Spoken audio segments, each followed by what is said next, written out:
السلام علیکم، میں جہانزیب نذیر آپ کے ساتھ اور آپ دیکھ رہے ہیں میرا Facebook and YouTube channel. آج آپ لوگوں کے ساتھ بہت ہی اہم بات کرنے لگا ہوں جو کہ سپتمبر 2020 سے میں نے چھپا کر رکھی ہے۔ انڈیا کے ایک بہت بڑے عالم ہیں حضرت مولانا کلیم صدیقی صاحب، جن کے ہاتھوں پر لاکھوں غیر مسلم اسلام قبول کر چکے ہیں، جن کی اس مقبولیت کی وجہ سے اور جتنی تیزی سے ہندو ان کے ہاتھوں پر مسلمان ہو رہے تھے، اس سے ڈر کر مودی حکومت نے پچھلے 1 سال سے ان کو جیل میں ڈال رکھا ہے۔ بہت بڑے عالم ہیں اس زمانے کے۔ انہوں نے ایک خواب دیکھا اور حرم میں بیٹھ کر پھر اس کی ایک ویڈیو بھی ہمارے سامنے آئی۔ جامعۃ الرشید کراچی میں ہیں، اس کے محتمم مفتی عبد الرحیم صاحب کے سامنے بیٹھے ہوئے ہیں اور اپنا خواب بیان کر رہے ہیں، اور وہ خواب عمران خان کے بارے میں تھا۔ حضرت ہر سال سعودی عرب تشریف لاتے تھے۔ 2020 سپتمبر میں جب یہاں تشریف لائے تو میں ان سے ملنے کے لیے گیا۔ میں ان سے بہت اٹیچ تھا، میرے پاس ان کا نمبر بھی تھا۔ اب تو شاید وہ نمبر بند ہو چکا ہو۔ تو میں ان سے ملنے کے لیے گیا، ان سے ٹائم لیا اور 1 to 1 ملاقات ہوئی۔ بالکل یہاں حضرت چیئر پر بیٹھے ہوئے، میں ان کے بالکل ساتھ یوں ٹچ ہو کر بیٹھا ہوں آلموسٹ۔ کافی دیر بیٹھے رہے، کافی دیر بات ہوئی۔ میں نے کہا حضرت آپ کی ایک ویڈیو آئی ہے جس میں آپ اس خواب کے بارے میں بتا رہے ہیں جو عمران خان کے بارے میں آپ نے دیکھا۔ تو انہوں نے کہا ہاں ہاں بالکل میں نے دیکھا، اور انہوں نے فل ڈیٹیل میں، اتنی ڈیٹیل میں وہ ویڈیو میں نہیں تھا، مجھے خود بتایا وہ خواب۔ میں نے خود فیس ٹو فیس بیٹھ کر ان سے یہ خواب سنا، کیونکہ اب حضرت بھی جیل میں جا چکے ہیں، ان کا کوئی پتہ نہیں، اللہ ان کو لمبی زندگی دے، جلد مودی کی ظالمانہ حکومت سے ان کو آزاد کروائے۔ اور عمران خان کا بھی کوئی پتہ نہیں، مسلمانوں کے لیے، پاکستان کے لیے اتنا بڑا کام کرنے والا، اس کو یہ طاقتیں چھوڑیں گی تو نہیں، اللہ اس کی زندگی کی حفاظت فرمائے۔ اس لیے میں یہ چاہتا تھا کہ دونوں کی زندگی میں ہی یہ جو بات ہے، یہ امانت ہے، یہ میں پہنچا دوں، اپنے سینے میں دفن کر کے نہ رکھوں۔ تو انہوں نے فرمایا کہ میں حج پر تھا اور مینا سے پہلے 2-3 راتیں مسلسل میں نے ایک خواب دیکھا۔ وہ خواب کیا تھا کہ کچھ لوگ میرے پاس عمران خان کو لے کر آتے ہیں اور تعارف کرواتے ہیں کہ یہ عمران خان صاحب ہیں۔ انہوں نے وہی جو شلوار قمیض اور کپتان چپل پہنی ہوتی ہے اسی حلیے میں تھے، اور کہا کہ حضرت میرے لیے دعا فرمائیں کہ اللہ مجھے ہمت دے، میں بگڑے ہوئے پاکستان کو ٹھیک کرنا چاہتا ہوں۔ آپ جانتے ہی ہیں ہمارا پاکستان بگڑ چکا ہے، میں اس کو ٹھیک کرنا چاہتا ہوں، آپ میرے لیے دعا فرمائیں کہ اللہ تعالیٰ مجھے موقع دے۔ تو اس سال میں حج کو آیا تو میں نے حج کو آنے مینا جانے سے پہلے 2-3 رات لگاتار عمران خان کو خواب میں دیکھا۔ ایک دفعہ تو یہ دیکھا، پہلا دن تو یہ دیکھا کہ جنہیں الیکشن ہو گئے ہیں اور نتیجہ آنے والا ہے، تو کچھ لوگ میرے پاس دعا کے لیے لائے ہیں، تو بہت تواضع کے ساتھ پٹھانی سوٹ پہنے ہوئے میرے برابر بیٹھے ہوئے ہیں، کہہ رہے ہیں کہ میں انشاءاللہ میں جو ہے وہ پاکستان بننے کا حق ادا کرنے کی نیت ہے میری۔ آپ کو معلوم ہی ہے، خصوصاً جو بگڑا ہوا پاکستان ہے اسے بنانے کی ہے، پھر اس طرح دوسرے دن تیسرے دن۔ تو اس وقت الیکشن ہو چکے تھے لیکن اس کے نتائج نہیں آئے تھے۔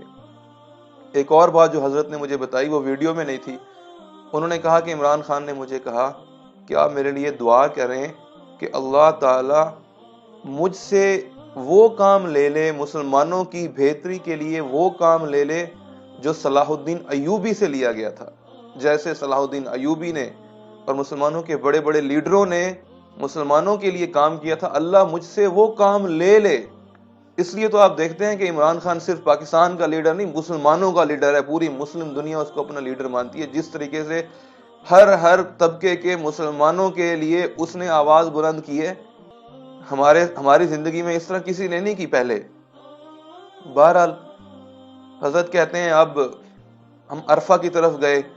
اب عرفہ کی جو رات ہے وہ میرے لیے بہت اہم تھی، کیونکہ اس رات میں پچھلے 2-3 سالوں سے بہت ہی اہم خواب دیکھا کرتا تھا۔ میں جو خواب دیکھتا تھا وہ بہت اہم تھا میری زندگی کے متعلق۔ تو عرفہ کی رات میں نے جو خواب دیکھا وہ بہت اہم تھا کہ میں سویا ہوا ہوں اور جناب رسول پاک صلی اللہ علیہ وآلہ وسلم تشریف لاتے ہیں اور کہتے ہیں کلیم اب تو خوش ہو، اب تو خوش ہو۔ میں کہتا ہوں کس بات پر یا رسول اللہ صلی اللہ علیہ وسلم؟ تو آپ صلی اللہ علیہ وسلم نے فرمایا کہ تم اب تو خوش ہو، تم دعائیں مانگا کرتے تھے کہ عمران خان پاکستان کا وزیر اعظم بن جائے، اب وہ پاکستان کا وزیر اعظم بن چکا ہے، اب تو تمہیں خوش ہونا چاہیے، اب تو تم خوش ہو۔ عرفے کی جو رات ہے مینا میں گئے تو اس روز خواب دیکھا. ادھر 3-4 سال سے ایسا ہو رہا ہے کہ عرفے کی رات میں مجھے کوئی نہ کوئی ایسا خواب ضرور دکھائی دے رہا ہے جو میری زندگی کے لیے بڑا اہم، مطلب میری زندگی کے لیے. تو میں اب 2-3 سال، پچھلے سال ایک خواب دیکھا تو اگلے سال انتظار کر رہا تھا آج عرفے کی رات ہے، تو اب پھر اس رات بھی میں سوچ رہا تھا کوئی رات. میرے ذہن میں یاد بالکل نہیں تھا کہ وہ اس وقت ہم یہ کہا کرتے تھے پرائم منسٹر بن جائیں، کچھ ہو جائے. لیکن وہ رات کو خواب دیکھا اللہ کے نبی صلی اللہ علیہ وسلم تشریف فرمائے اور فرما رہے ہیں کہ خوش ہو، اب تو خوش ہو. ذرا اشتباہ ہو رہا ہے چونکہ نبی کرم کا فرمان ہے خوش ہو، یا تو اب تو خوش ہو. لکھا یا نبی اللہ کس بات پر خوش؟ کہ تم دعا کیا کرتے تھے نا کہ عمران خان وزیر اعظم بن جائے پاکستان کا، تو بن گیا. میری آنکھ کھل گئی، مجھے عجیب سی کیفیت رہی پورے دن، اور وہ پرانے جو 2-3 دن سے خواب میں دکھائی دے رہے تھے تو یہ وہ ہوا. یقین کریں یہ انہوں نے مجھے جب فیس ٹو فیس بتایا تو مجھے اس میں پھر کوئی شک نہیں رہا کہ یہ شخص صرف پاکستان کا نہیں بلکہ پوری مسلم امہ کا لیڈر ہے. اللہ نے اس سے کام لیا ہے اور اللہ اس سے کام لے رہا ہے. دعا کریں کہ اللہ اس کو لمبی زندگی دے، لمبی زندگی دے. اسی طریقے سے اللہ کام لیتا رہے تو وہ دن دور نہیں جب آپ دیکھیں گے کہ انشاءاللہ صرف پاکستان کو صحیح نہیں کرے گا، پوری مسلم امہ کو اٹھائے گا اور اللہ اس کو ذریعہ بنائے گا. اس کی نیک نیتی ہے، اس کے اندر خلوص ہے. کب سے 25-26 سال سے اللہ سے دعائیں مانگ رہا ہے کہ یا اللہ بڑا کام لے لے، میں دنیا میں بیکار نہیں آیا، بڑا کام لے لے. اب اللہ کی مرضی ہے، سب اللہ کی مخلوق ہیں، اللہ کسی کو بھی چن لے اس کام کے لیے، اللہ نے اس کو چن لیا ہے.